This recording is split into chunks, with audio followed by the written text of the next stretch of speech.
And welcome back, everyone. We are live once again, and we are starting on time. Even though we were busily chatting, I made sure that we were spot on time because we have got so much to cover today.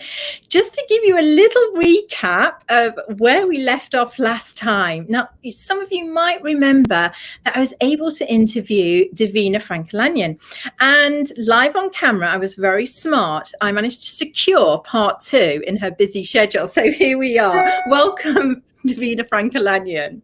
Thank you, Kate.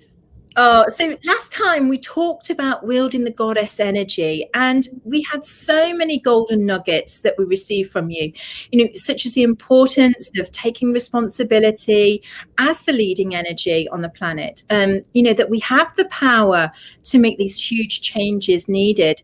But of course, we ran out of time because there is so much to say. So, I'm so happy that we're able to, carry on where we left off.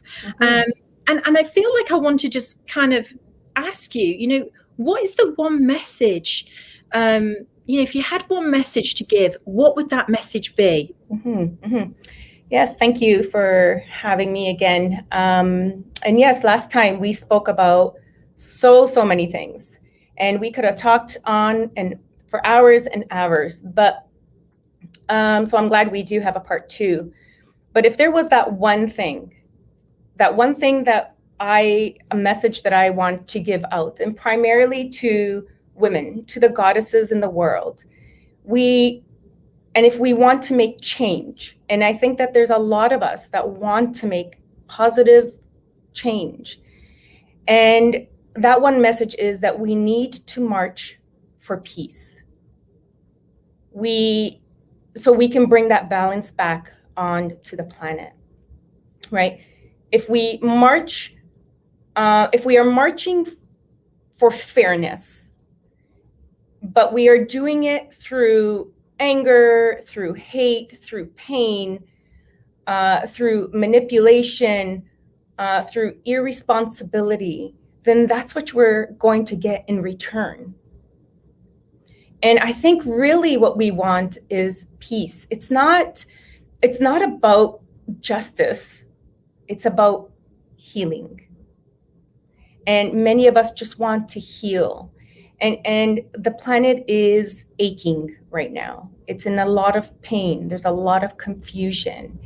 And I think that marching for peace will bring us peace, because that peace will allow us to heal. Yes. It's so important, isn't it? Just a very simple, powerful message. We have to have that in our hearts. Thank you. That's amazing. So let's jump into some of the questions that we didn't get to last time, if I may. So could you tell us, about empowering the feminine and masculine energy? What does that mean in our world? That's a big one. That is very big, because I think that's what we're trying to do now. We're all trying to find our place. And how do we do that? What does that mean? What does it mean to the goddess? What does it mean to the god, right? What does it mean to man, woman? And the first things that come to mind is balance. Empowering the feminine, empowering the masculine means balance. But it can't be one-sided. It can't come from one place or for only a group, right? That balance can't only come to the woman. It needs to be there for the man as well. So what does it mean in the aspects of empowering? Well, we both deserve empowerment. The goddess deserves empowerment, but at the same time, so does the god, right? We both deserve that empowerment. We both came here with a purpose, right? And what is that purpose? That's for each and every single one of us to go on that journey and to figure that part out, or to seek it and to discover. But why would it be okay to take away one's empowerment? And why would it be okay to take away the ability for one to become empowered? And I say that because that's what a lot of our messaging is out there. You know, we have this one, I call it powerful message, because not because it holds strength, because it holds a lot of detriment. And you know, there's this I guess a saying or a tagline, whatever you want to call it. Believe every woman. Okay. So if we believe every woman, then we should believe every man. We should believe every child. But that is not the case. And why should we, as part of our empowerment, why should we believe in every woman? I certainly don't, and I'm a woman. Why is that the message? That there tells me that women make no mistakes. We have a totally clean history of things. And we don't need to take responsibility for anything that we do, either it's good or bad. So if the man says, believe every man, is that wrong? Is it wrong? And why is it wrong? So I think we need to get back into this center. Oftentimes, sometimes in our world, we call it the middle pillar. We need to bring ourselves there together as male and female, because we do need each other. We do. And as I spoke in part one about, you know, the woman doing everything and the man is confused. Well, that again, you know, dear goddesses, that's an illusion that we've bought into. And that is the pressure that we are feeling, because we can't do everything. And why should we? And why should we take away what a man wants to do? Because if we say everything, then the man is part of that everything as well. We can't shout. We can't start screaming out and shouting, well, we can do everything, therefore I don't need you. Right? I don't need you. Because we all know, all of us, if we hear it enough, then they won't need us and they will go away. And so if we're asking, hey, believe in every woman, but hey, at the same time, I don't believe you, I don't need you, then they will go away. And then what will happen is that us goddesses will not so much be fighting for our rights, we're going to be fighting for our existence. And this is why that believe in every woman is a detriment. And I fear that for us women, right? If we are wanting to make change, absolutely, we are here to make change, but it doesn't mean that we need to destroy what is out there. It doesn't mean that we need to deny another human being's existence. What it means is that we need to shift and we need to rebuild. So it starts to look different.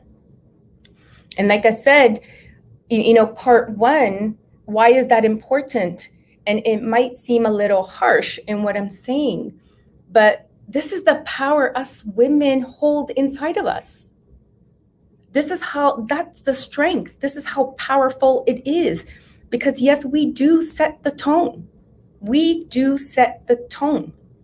We are the holders of that energy. So if I may, let's look at it in this way. And when I say we are the holder of that energy, and we are the ones that give because we give birth, therefore we are the leading energy on this planet. And it is the women that make the change. It's the women that make the shift. The form of every man's action or inaction has once come from a woman. Because we are the ones that put the energy out there. So their actions, their form, and the way they do it, their action or inaction has once come from a woman. Either the woman was present in their life or the woman wasn't. It has once come from a woman. So therefore, it creates this cycle of things. And we need to change that cycle. And we need to unify. Women, we need to unify. We need to unify and be on the same page of things. We need to unify in saying, what is it exactly that we want? Because the feminine and masculine, we want respect. I know men want respect in the world. They do. And every woman wants appreciation. We fight for that appreciation constantly. This is why the feminine energy versus the feminine energy. So our biggest threat is another woman, more so than another man.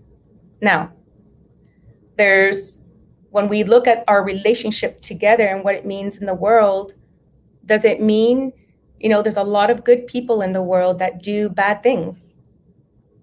There's absolutely, women fight for empowerment, but that means that men can do the same thing.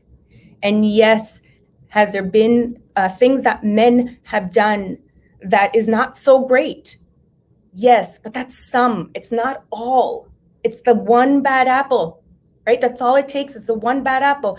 But it goes the other way as well. The women, the goddess, there is amazing amount of powerful, beautiful goddesses that are so empowered, that are powerful, but yet there's that one that might just ruin it for all. So just because that one, it doesn't mean all, right? So when we are coming up with or wanting to do a shift, we really have to look at things on a whole. We can't go by that one action that was done by that one person, because that one person does not represent the all. They really don't. And because we set that tone, it starts with us, and we can filter it out to the world, right? So we can't forget, we are that container. We are that container that holds everything together in that quiet strength. And can we do a lot? Yes, we can absolutely, as women, do a lot. But can we do it all? We can't. And we, as men and women coming together, either it's your partner, your father, your brother, your son, your uncle, there is that weaving of the energy that we need to have each other in order to create any one change.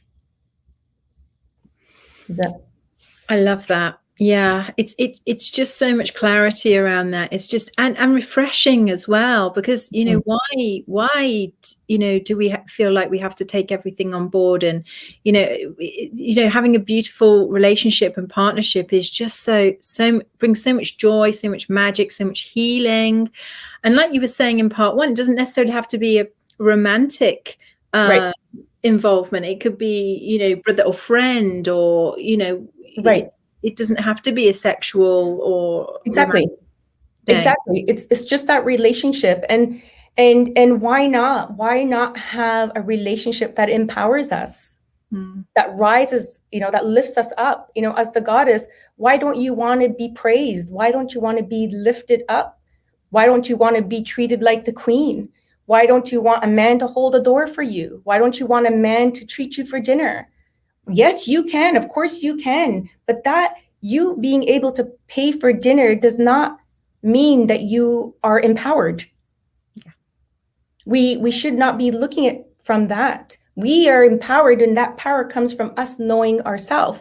The moment we know ourselves, we will be okay with all these things. And the same is if we call for peace and march for peace, all these things that we are so wanting as the goddess on this planet will naturally fall in place, right? So we want to rise up. Do we want to be held up on that throne, whatever way that throne looks like, with whatever piece of clothing we want to wear? Why not? Why not? We hold that power. And having that come back to us will want us to do more, but in a more positive way. Yeah, I feel it's close. I'm praying that it's close, Yes, definitely. So a subject very close to my heart, as you know, is the well-being of children. Ooh. And I know that's also something very close to your heart too. It is. And I just wondered the relationship between goddess and children. And I get asked so many questions from mothers, from stepmothers, from aunties, from grandparents. What do you think the goddess can teach the children? And that relationship. Yes. Can you explore that with us a little bit? Yes. Yes, this one here is very, close and dear to me as well, because with everything that is happening on our planet, we are forgetting about our children. We are forgetting about the children, even though some of us may think, well, we're doing it for the children. No, we're actually forgetting about the children. And as goddesses, we have that part of us that has that compassion, that kindness, that nurturing. And we really, really, goddesses, we really, really need to nurture our children.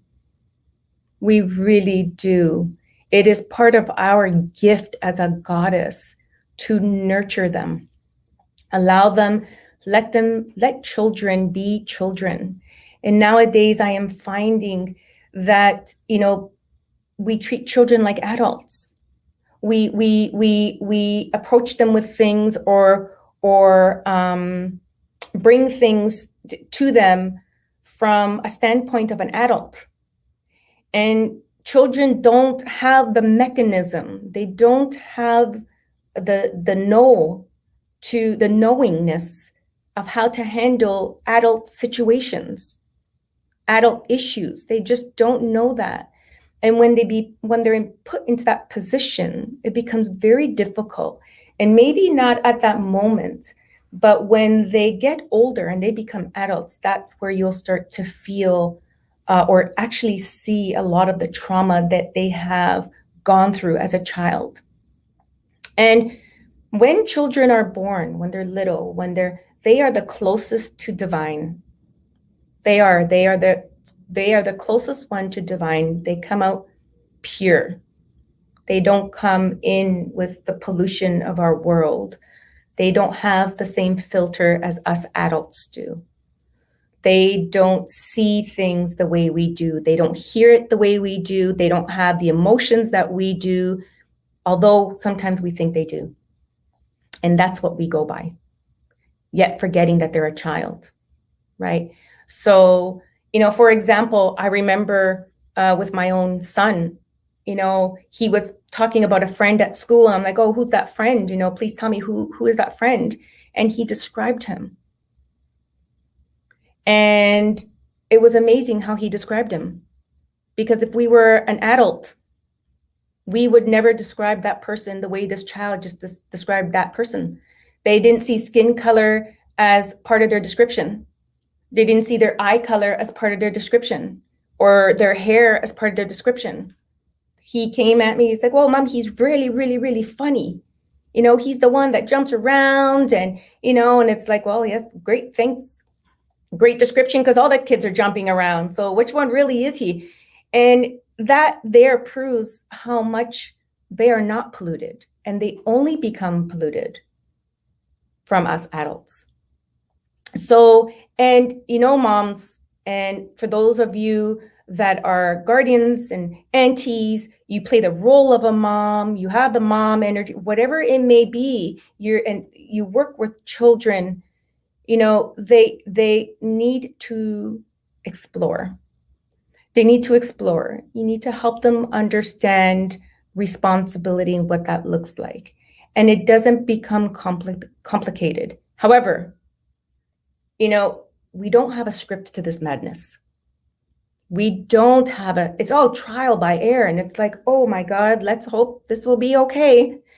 And it's all trials by error. And I believe that a lot of mothers, a lot of goddesses out there have questions about this because we don't have a script, and we are trying so hard to be a good mother, which is what? What is a good mother? See, that's a pressure on us women, right? Us moms, us aunties, us grandmas. What's a good mom? What is a good grandmother? What is a good auntie? What is a good stepmom? What does that mean, a good mom? We don't have a script to this. And so therefore, we have to simplify it. We have to simplify all of this. Let children be children, nurture them as a child. Because just like us adults have phases in our life, the children have phases in their life. There's the phase of the 7-year-old, there's the phase of the 9-year-old, there's the phase of the 12-year-old, right? So there's all these phases of life. And help them to see beauty and to do good, right? Help them see beauty around them. Allow them to explore, to be out in nature, right? Allow them just to be out in nature, to feel Mother Earth, to be in the presence of just Earth. And empower them for who they are. Start empowering your children for who they are. Start to teach them, who am I? And it's not, you don't ask them in an adult way. You have to really simplify it in a child's language. Because as they grow up, then they'll say, oh, this is what mom meant. This is when mom used to say it in this way. This is what she meant. So to them, it'll just be second nature. So you teach them from when they are younger, simplified language, by empowering them for who they are and what they can become. Not polluting them with the agenda of what the world has outside of them. They won't understand it. They'll just take it in and then react to it in a certain kind of way. So let's teach our children to do what they love, so they can grow into who they know they can become. And oftentimes we tell our children, well, you can do everything. You can be whatever you want. You can become anything you want. And that, again, just like the woman says we can do everything, is an illusion, because that too puts pressure on a child. I can do everything. Okay, well, I want to go do this, but oh, wait a minute. I don't think I'm really great at that, but am I supposed to be good at that? Because I can do everything. I can do anything I want. No. No, you don't have to do, or no, you don't have to become everything. And no, you can't do and become whatever you want. Yes. Is the world yours? Yes. And I think most oftentimes that's what we mean, because we want our child to feel empowered. So we say, yeah, you can just do anything, because you're that great. Of course, yes, they are that great. But how about we tell them to do what they love instead, right? So that child, as they grow up as an adult, they'll start to understand what passion means. And they'll start to understand what joy means, having joy in life, right? And it doesn't put so much pressure on them, because the anything is not something we can do. I would love to be a doctor. I don't have the studious side of me to do that. Do you know what I mean? So no, you can't do anything. You can't. But can you empower them? Can you tell them, say, well, do what you love, so you can grow into becoming who you know you can be, right? And that is very important. That is important that we communicate that. How do we do that? How do we do that for our children? Is we have to do it for ourselves.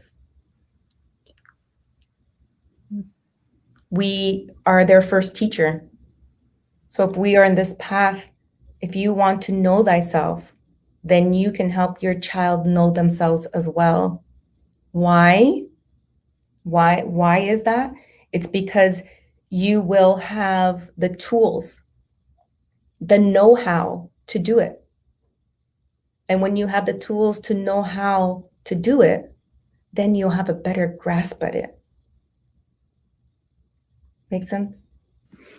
I love that. I mean, it's so, when I was a kids yoga teacher, I used to teach a class of children, and English was all their second language, and they would copy exactly what I did, even though they didn't understand what I was saying. And that was such a big lesson to me, that children don't do what you say, they do what you do, and they copy you. So Yes. if you are doing it, they will naturally follow that, whether it's, kids yoga or whether it's the teachings. And what I think I'm hearing here is, Franca, and this is a question I get asked a lot, is when can my children start learning mystery school tools? Mm-hmm.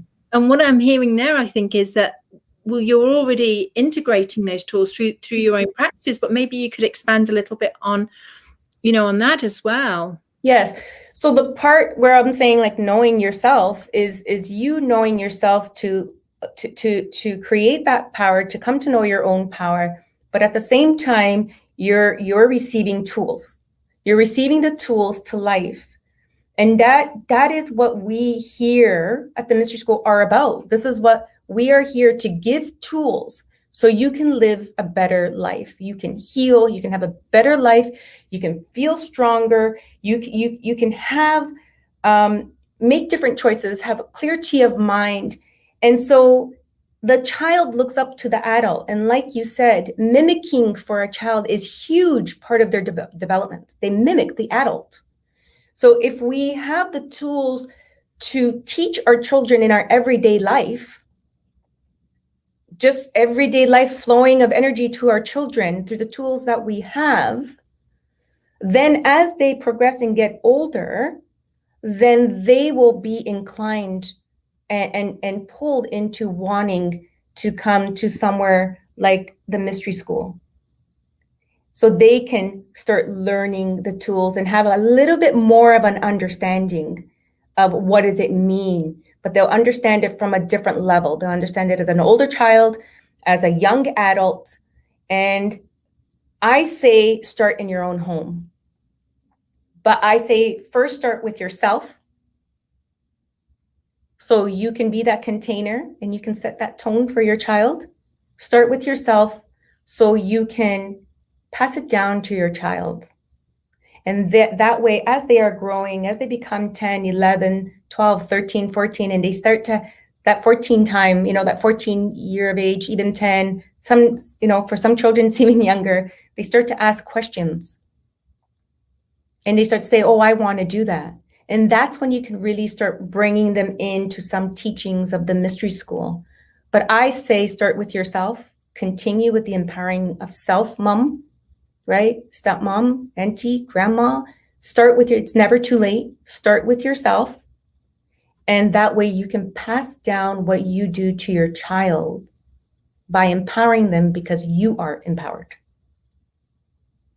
Right? There's a real big difference when a goddess doesn't have the tools. It becomes a very big struggle, and you just hope that what you're doing is right. That's so powerful. And I love that all women take on the responsibility for all children. It doesn't matter whether you're, even blood related, doesn't matter, even if it's your godchildren or, whoever it is, yes. We still take on that responsibility because they're still looking at us. They're still seeing us. They're still, observing what we're doing. So we have that responsibility. Every single woman on the planet has that responsibility. Yes. And you'll see it in a child that doesn't have their mom around because whatever, she went to go do something and they maybe have gotten hurt or one thing or another. You'll notice that child will look for another woman that's around them. Mm. And that nurturing part of us, it is natural to us. Either that child, either we know that child or we don't. When something happens, we instantly, that part of us that is just there shows up just like that. Mm. We don't have to go find it anywhere. It's part of our being. That kindness, compassion, that nurturing aspect of us is part of who we are. And regardless if that child is, again, that if we know that child or not, we instantly move into that position, that role. And that's our power. That's who we are, right? That's who we are. And this is why we have to bring that natural state of ourselves back onto this planet, because it is aching for it. Yeah. I'm ready for 3.5 billion women all nurturing. Well, however many Me women. too. Me too. Thank you. We are, I mean, that went so quickly again. Oh gosh. I know. Thank you so much, Divina Franca. For those of you that have seen part 2 and you've missed part 1, please catch up on part 1, because it was phenomenal, just like part 2.